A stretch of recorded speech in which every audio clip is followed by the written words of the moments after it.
আচ্ছা বুঝলুম কি, সবার কথাই তো জানলাম, তা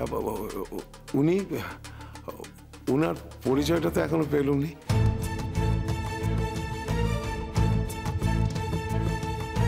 আমি হলুম গিয়ে বড় যে গোষ্ঠীর বড় বউ, এখনো বুঝতে পারলে না কো?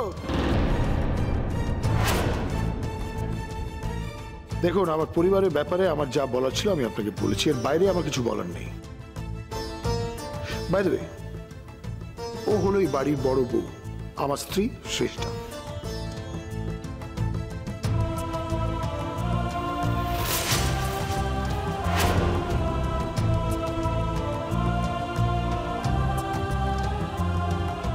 আর ওই যে ওখানে বসে আছে, ওকে আমার বাবা নিয়ে এসেছিল এই চারদোয়া গাঁ, মানে আপনাদের গ্রাম থেকে।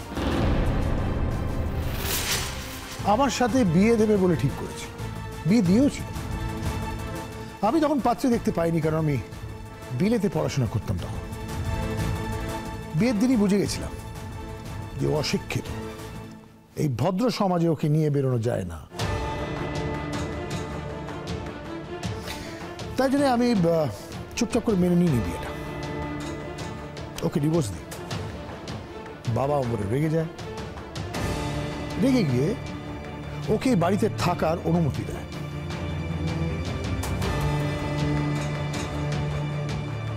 আর মজাটা কি জানেন, শুধু এখানে থাকার অনুমতি, আইনি অধিকার দিয়ে গেছে। আর একটা মানুষ বাড়িতে থাকতে থাকে তো আর ফেলে দেওয়া যায় না। আছে আছে,